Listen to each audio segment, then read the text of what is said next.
Hello everyone, welcome back to our lesson in texturing. We started this whole project out inside of Zbrush, then we went over to Maya and we did our retopology.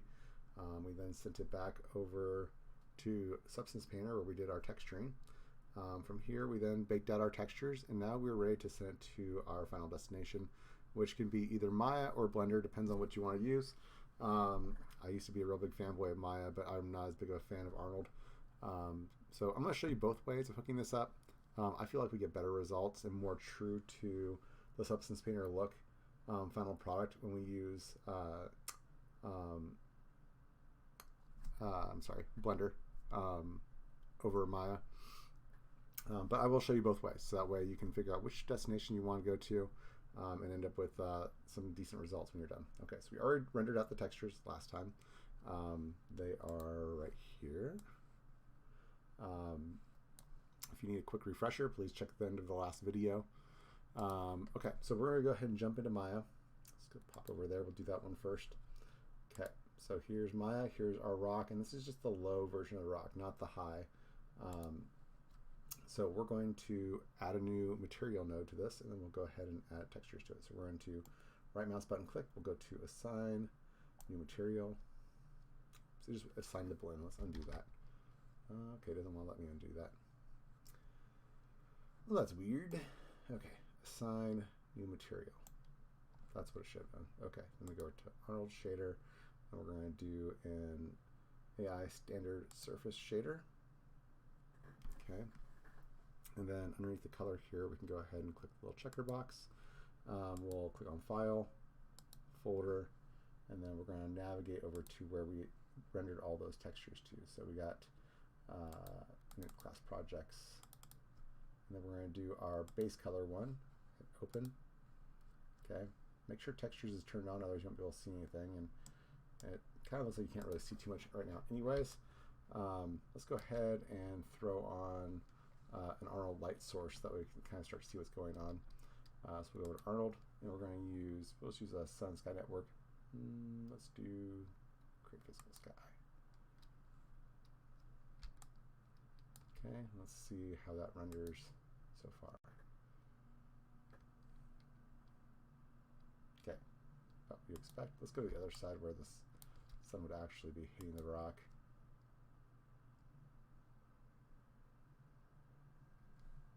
Okay, not too much to write home about. Kind of see some of the veins of the texture in there, but nothing great yet. Let's throw in a ground plane really quick. So we're going to go to our poly modeling tab. We'll drop in a plane, this icon right here. We'll hit R for scale, and then we're going to grab this yellow box in the center, and we'll scale it up until it is, should already be big enough. Where is it at? Am I in isolate mode? Oh, that's why. There we go. Didn't show that it was in isolate mode, so I was kind of curious. Okay, there we are. So let's go ahead and turn the grid off because you don't need that on. Okay, let's go ahead and re-render now that we have a ground plane in place.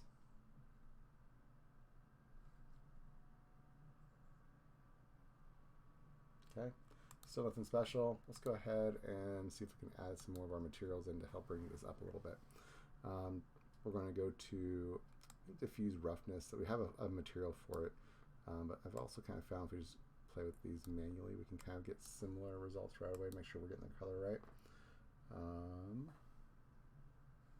And I'm still not really super stoked with that. Okay, let's go ahead and just plug it in. Kind of a reason why I don't really like dealing with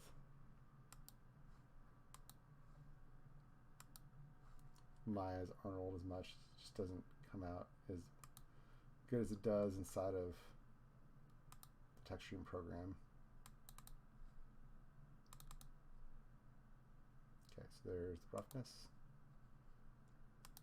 Okay, let's go ahead and plug the rest of them in. We're going to go down to geometry, and where it says bump mapping, we're going to go ahead and add in the normal map here. We'll change this where it says use as bump. We're going to change that over to tangent space normals. Okay, and then oops, click on the folder here. Again, we're going to have to keep navigating back. Should have just made a product folder out the gate. I was just trying to make things uncomplicated. It's coming back to bite me. Okay, so normal PNG. Okay. I think that's all I'm able to pipe in with ease. The AO is a little bit more difficult to get inside of Maya.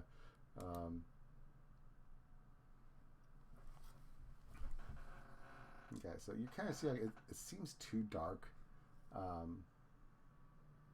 Let's see if we can fiddle with the settings a little bit and get to where it's more where we want it to be at. Inside of a Blender, it's just out the gate, it works right, and that's why I prefer it. Our base color, 100%. Roughness is being piped into that. Metalness, let's do roughness. We'll tone that one up.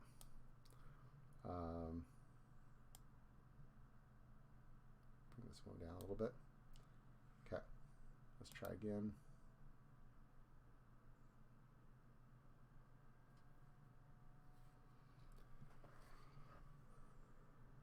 It's just, I mean, it's just not really what I want. We can bring up the intensity of our sky dome light, so that way we can bring up our values a little bit. Now you can see it a little bit better. There we go. So there we are. You can see the textures in it, and it's okay. It's just not really. I just felt like Blender does a better job on this part here. I mean, usually I'm much more of a Maya fanboy, but Cycles definitely does a better job of dealing with the textures coming from Substance Painter. So I'm just going to go ahead and put a pin in this for now. We're going to jump right over to Blender now and do it Blender style. So let's just get rid of this cube. We're in a general scene here from the start, and we're going to go to File and Import,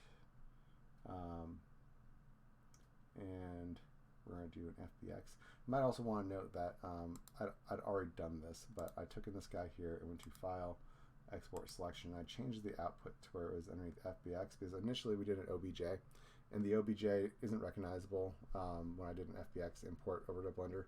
I think that Blender has an OBJ or a file type that it should be able to take because it's universal, but I just changed mine to FBX. So if you guys want to follow that, that's totally fine. I just don't know if you guys would have caught that I did a .fbx, which is a little bit different than the OBJ we did before.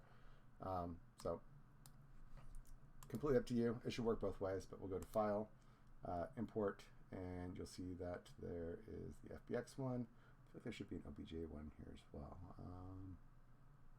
I don't see it, but I'm sure that's got to be able to take an OBJ as well. So anyways, import FBX, and we're going to go back to our desktop, and there's the classroom projects. There's the rock.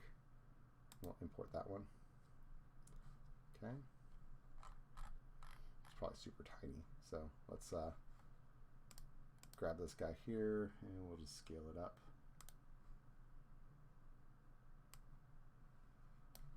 There it is.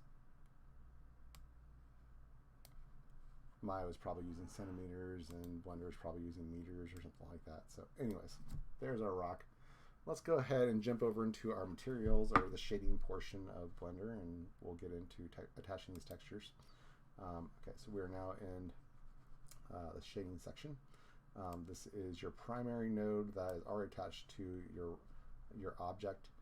So what we got to do is we just got to plug in all the things we want to go into this material here. So there is one additional thing that we're going to need to help connect our AO and color together, and that's a multiply. So we're going to go to Add, and we're going to go to, is it Converter? Yeah, Converter, Vector Math. We want that one. And we're going to change this from Add over to Multiply.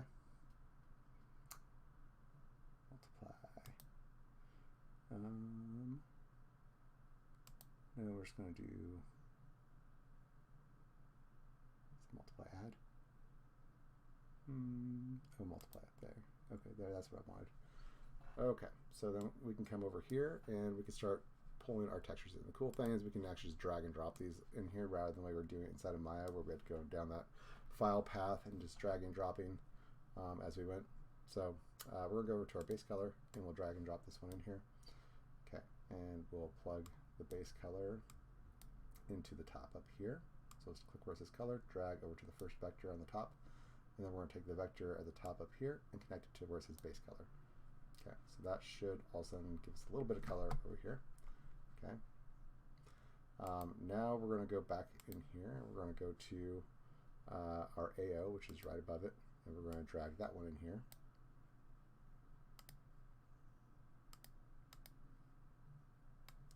And we're going to put our AO right below it into this one. Okay, and that one already pipes that in, so we're already seeing some better results up here. That's good. Okay, let's keep going. What else do we have? We have our base color, our AO. Next is height, metallic, normal.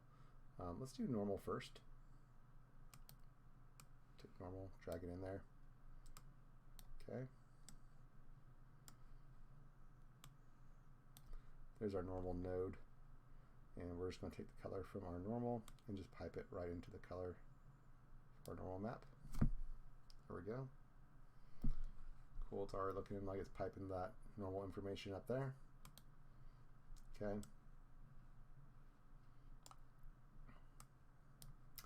Let's keep on moving along here. Next in line here. Oh, keep middle mouse button clicking and it's like giving me these little drops on accident. There we go. My middle mouse button is failing. Okay, so next we're going to do our specular. So let's go ahead and pipe that one in. Specular. I don't think we have a specular, so we'll bypass that one for now. We're going to go into our roughness next.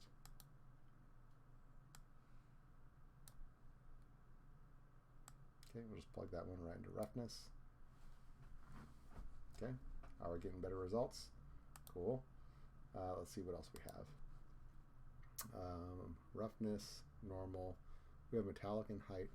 Is there a metallic here? Yes, there is. Okay, let's go ahead and plug our metallic in.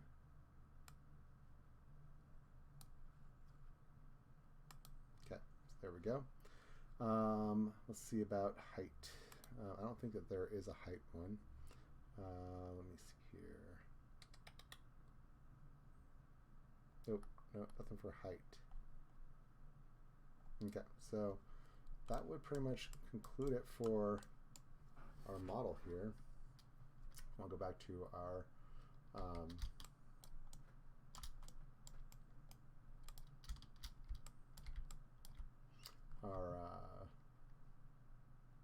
modeling mode.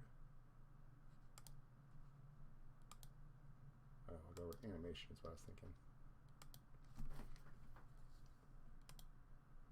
Shading, animation.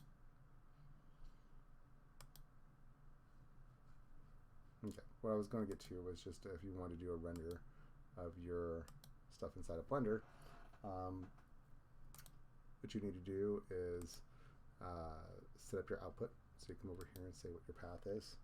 Let's bring this back to the same place as saying everything else. So we go to Zbrush models and we go ahead and hit accept. Right, not Zbrush models, Zbrush class projects. And we go ahead and hit accept.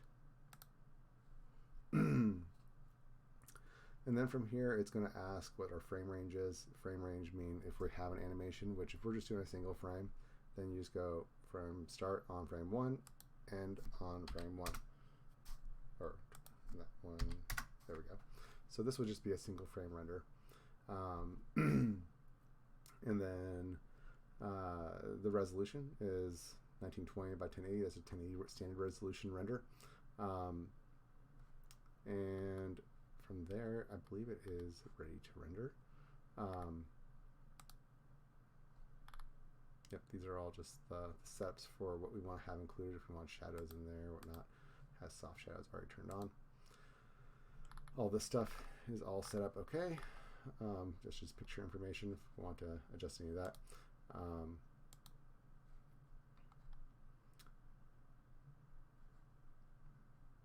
Yep. So this is all set up to render. We can go ahead and do a batch render at this point if we were to want to. So this is pretty much as far as we're going to go with this project. And if you guys are doing this rock project in class, we will have to have 3 rocks. Each one of them will be rendered. If you guys have any questions, please leave them in the comments, or you can ask them in class. All right, thanks for watching.